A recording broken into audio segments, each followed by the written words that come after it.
Hoje é a indústria fit. Então, se vocês repararem, a cada ano, em especial no verão, existe um produto milagroso que visa a perda de peso. Tenho 20 anos comendo óleo.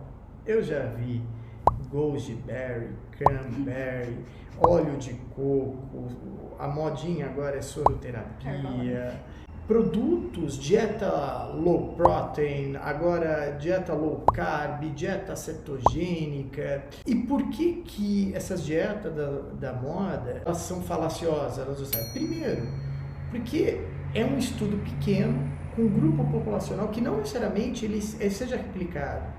Existe todo o interesse por trás. 2, essas dietas, se você não mudar o mindset e não melhorar essa qualidade de vida, essas dietas, quando você quebra, você volta a velhos parâmetros.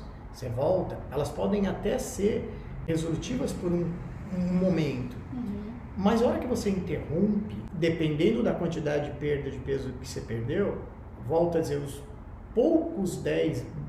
muitos 10 quilos, você já vai ter 500 calorias a mais de fome e 300 a menos de metabolismo. Você já fica sensível. Não entende o porquê você engordou. E se você não entendeu o porquê você engordou, quando você para, você vai voltar a velhos hábitos. E voltar aos velhos hábitos, com mais fome e menos metabolismo, o reganho de peso vai ser muito maior. Isso acontece independente de medicação, isso acontece só com dietas, isso acontece muitas vezes com remédios, isso acontece com a cirurgia bariátrica. 40% dos pacientes, 60% deles, em 4 anos já começam a apresentar algum reganho de peso. O problema nunca foi no estômago desse cidadão, o problema é a cabeça e o estímulo ao consumo. E a pessoa tem que estar muito bem preparada. Eu falo, a cirurgia bariátrica não é um caminho mais fácil, não, muito pelo contrário. A pessoa tem que ser corajosa a fazê-lo. É um caminho árduo e longo e que tem que ter todo um preparo.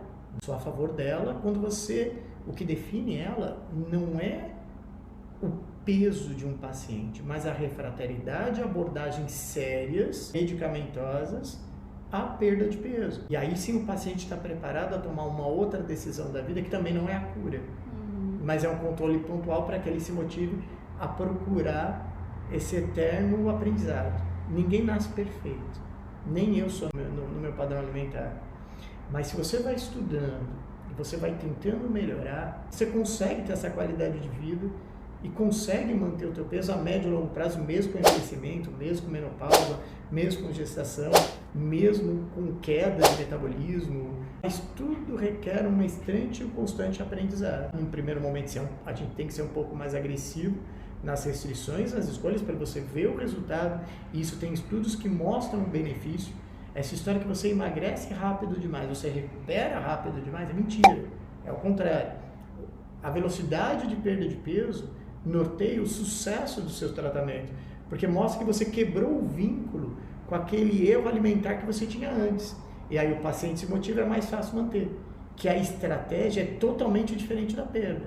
E que muitas vezes na manutenção ainda é necessário as medicações para que o paciente se estabilize, entenda o que esteja acontecendo e devagarzinho vão tendo modificações comportamentais que demoram mais a médio e longo prazo para acontecer.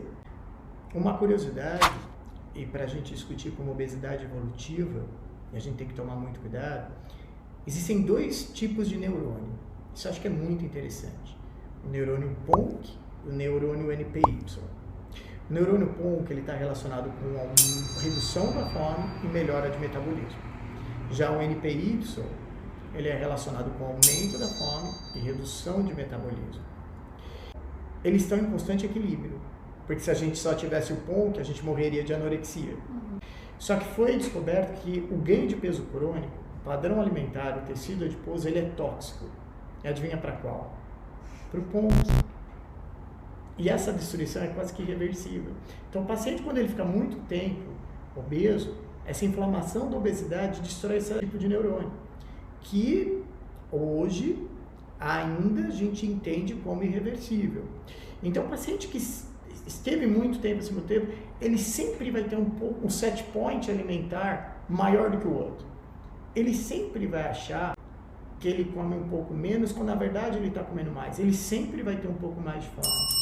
E dependendo do caso, do tempo que ele ficou exposto à obesidade, do peso que ele teve, Às vezes as medicações, infelizmente para a obesidade, podem ser duradouras ou nunca serem tiradas, em casos muito extremos. Mas não é o seu caso, para, nunca vai ser. Mas a gente tem que sempre tomar um cuidado, não é acreditar que atingir o peso ideal, não, para tudo. Não, eu sei lidar com a situação sozinho, não sabe. Não, eu posso ter, não pode. A gente tem que tomar muito cuidado para que o recomeço sempre vai ser mais difícil. Porque o remédio deixa de fazer. Isso é uma outra coisa que eu escuto muito aqui. Ai, Dani, o remédio parou de fazer efeito. Ele não para. Não, mas eu queria uma tolerância a ele. Não, isso não existe. O que acontece é que a pessoa já vem desmotivada por uma segunda abordagem porque não tem uma novidade. É correr atrás do mesmo. E dietas da moda tem uma outra situação que é importante ressaltar. Por que também, para muitas pessoas, elas dão certo? Temporariamente. Tem uma situação no tratamento para obesidade que chama Golden Months. O que são os Golden Months? Isso serve para qualquer situação, inclusive para remédios sérios para perda de peso. São os primeiros 6 meses de tratamento. Os primeiros 6 meses são cruciais para qualquer um. Os primeiros 6 meses, eu brinco se fala, bate a cabeça na parede que emagrece, a pessoa vai lá e ela vai bater. E isso dá um espaço por quê? Para o charlatanismo. A pessoa vai num profissional, ele inventa há muito tempo a dieta do HCG. Muitas pessoas tomavam soro fisiológico dizendo que era HCG, a gonadotrofina coriônica, que é o hormônio de gravidez, pagavam caríssimo por isso. E a pessoa que abordava falava que o HCG ele só iria funcionar acelerando o metabolismo se a pessoa fizesse uma dieta de 500 calorias. E quem não emagrece comendo 500 calorias? E as pessoas acreditavam nisso. Os pacientes tadinhos faziam. E emagreciam por um período. São esses Golden Months. Só que depois de 6 meses, como a gente está falando de uma estratégia que envolve vício, o cérebro é traiçoeiro e o estímulo ele continua a estar presente, ele vai criando contornos para voltar para o mesmo vício. E depois de 6 meses, se a gente tomar cuidado, o paciente está com o mesmo padrão alimentar do que quando começou. Então, as dietas de modinha, não necessariamente algumas têm estudos que mostram eficazes por curto período, mas muitas não são e funcionam para alguém por conta desses Golden Months. Mas depois, passar desse tempo, volta a velhar, volta a ganhar peso, tudo de novo. Na sua opinião, por que as pessoas ainda não se sentem seguras em fazer um tratamento para emagrecer, principalmente utilizando medicamentos? E isso eu, inclusive, ouço muito na minha marca. Quem não sabe, hoje eu faço massagens e trabalho com estética. Então, é uma reclamação que eu escuto quase todos os dias das mulheres que querem perder peso. Ai, Carol, o que você fez? Nossa, mas o que você fez? Tipo assim, né? Ver meu antes e depois, parece que foi assim, né? De um dia pro outro eu fiquei magra. Só que quando eu falo que eu tomei remédio, as pessoas já me olham com preconceito. Existem vários aspectos. Primeiro, as pessoas, elas abordam uma pessoa que emagreceu esperando o mesmo resultado e não o que ela fez. 2, não se vê o ganho de peso, não estou dizendo o termo obesidade, estou usando o termo ganho de peso, como uma doença. Volto a dizer, 5 quilos já é difícil perder. Porque você já tem mais fome, você tem menos metabolismo.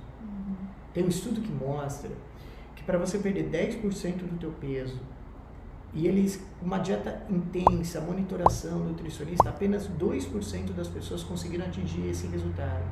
98% das pessoas que tentaram não conseguiram, que gera frustração.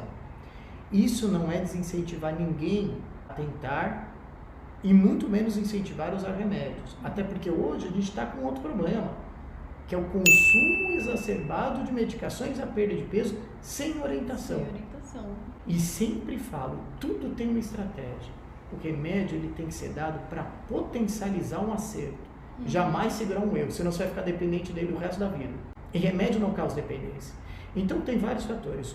Não se vê o ganho de peso como uma doença, e sim como uma derrota pessoal. Para emagrecer, você tem que fazer dieta e fazer exercício. Mentira. Não é uma verdade. Né? Isso não existe. 2, acreditar que a pessoa tem que ter determinação. Não tem. A gente não avalia derrota pessoal. ninguém está feliz por não conseguir atingir o objetivo, ainda mais um objetivo que para muitos envolve vaidade, autoestima, qualidade de sono, libido, disposição, independente de viver mais ou não. Antes dos 45 anos, se você muda a tua estrutura alimentar e perde 15% do teu peso, você ganha 13 anos a mais de vida. Depois dos 45 anos, esse período se reduz para 8 anos, mas são 8 anos a mais.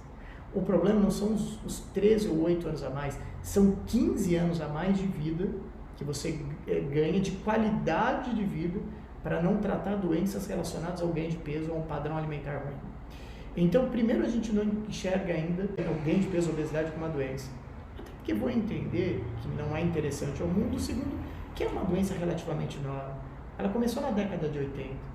Antes, o grande problema era a questão de desnutrição.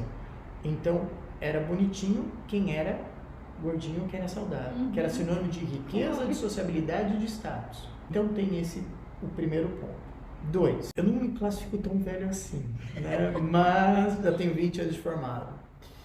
A gente vem de uma época onde a principal abordagem para tratamento de perda de peso eram os anfetamínicos, Ramona, Fencorporex, que também não eram tão venenosos assim, ele tinha um perfil de segurança, mas que podiam causar dependência, poderiam causar distúrbios comportamentais, mas isso eu sempre coloco. A diferença do remédio para o veneno é a dose, indicação e desvio de finalidade.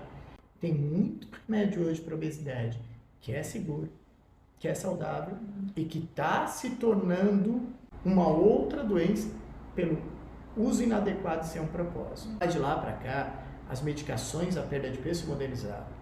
Hoje você tem medicações que não têm ação do sistema nervoso central.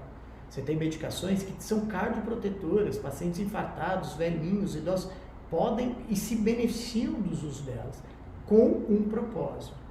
Sempre falo, se você vai no profissional que só lhe oferece o remédio, seja o remédio A, B ou C, porque o que deve ser feito é a individualização do tratamento, não é a mesma medicação que deu certo para uma pessoa que vai dar para outra. Você tem que avaliar o perfil, o histórico, operações clínico-laboratoriais, não é a mesma receita para todo mundo. Então, hoje você tem uma gama de remédios que tem essa flexibilidade, você pode individualizar o tratamento, mas se você vai num profissional e esse profissional não vai te orientar dieta, não vai te orientar uma abordagem, simplesmente vai dar uma medicação acreditando que esse remédio vai propiciar isso, aí eu também não concordo. Até eu vou ser contra os remédios para emagrecer. Aí eu vou falar para você pegar a receita e rasgar. Porque tudo tem que ter uma estratégia. E o remédio, ele faz parte de um arsenal terapêutico seguro e importante, mas longe ainda do ideal para que o paciente se motive. A gente tem que tomar cuidado hoje na área.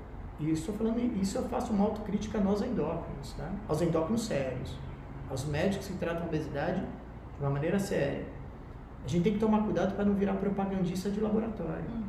Porque a cada ano você tem remédios mais seguros, mais potentes, mais eficazes para a obesidade, realmente são mais seguros e mais potentes. E aí, nessa empolgação, inclusive, de lobby de indústria, a gente pula etapas e prejudica o paciente, porque a gente não pensa a médio e longo prazo. E eu faço um questionamento a todos nós. A incidência de obesidade está diminuindo ou está aumentando?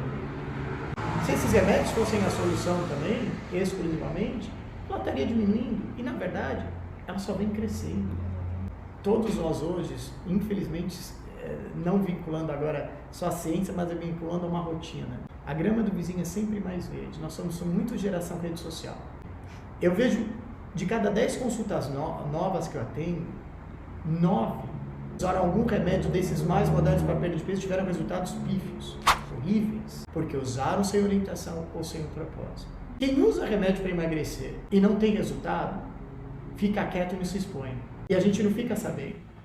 Quem usa e tem um bom resultado, independente de ter sido da maneira correta ou não, é o que vai colocar, muitas vezes, a exposição na rede social.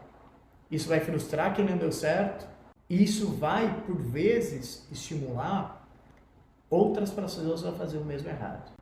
No seu caso, você merece meus parabéns, não só pelo teu resultado que você atingiu, mas você tenta abordar o pouco que eu consigo olhar em redes sociais, a postura, a motivação. E no momento que você discutiu se você usou A, B ou C. Isso que é muito importante. Nem nós médicos devemos fazer antes e depois. A gente não pode estimular sonhos de pessoas. Cada organismo é diferente, responde de maneira diferente. Você não tem que expor resultados, você tem que expor soluções. O remédio é uma parte para isso. Então, todo esse contexto é o que gera insegurança. Passa mal, tem o efeito rebote. Mas o efeito rebote, como eu estou te falando, ele vai acontecer não pelo uso do remédio, pela não realização da manutenção. A cirurgia bariátrica não é a cura. Não existe cura. Todo descuido, e às vezes, infelizmente, é uma doença traiçoeira. Mesmo você fazendo tudo direitinho, você acaba escorregando. Porque é um problema hoje muito mais coletivo do que individual. Exatamente. Mas isso é o que gera esse certo preconceito. E uma coisa que é importante ressaltar, né, Carol? Que me assusta também. 99% da população brasileira hoje não tem condições de adquirir remédios para perda de peso. É um tratamento caro. Classe média, hoje, nem a classe média às vezes consegue. Existe uma ou outra medicação que é barata para perda de peso, que são as mais antigas. As mais modernas, elas têm um custo muito elevado. Existem vários tipos hoje de obesidade, que é um tema que a gente pode até discutir depois. O que a gente talvez esteja aqui abordando é a obesidade que corresponde a 10, 15% da população. Existe a obesidade por carência nutricional, que é por falta de adquirir, de condições financeiras para adquirir alimentos saudáveis. Exatamente. Isso políticas públicas conseguem ou mereceriam ser olhadas, porque é o pior obeso que tem, o obeso desnutrido, que é uma grande parte da população brasileira. Aquela caloria vazia, né? Exato. A caloria vazia sem valor nutricional nenhum, altamente inflamatória, que são em sua base alimentos farináceos. Existe uma obesidade, que eu falo que é uma obesidade intermediária entre os dois, que a pessoa até tem a condição de fazer a coisa certa, mas ela não sabe. E isso você, com políticas públicas educacionais, você também conseguiria corrigir. E existe até uma terceira ponta do ganho de peso, que é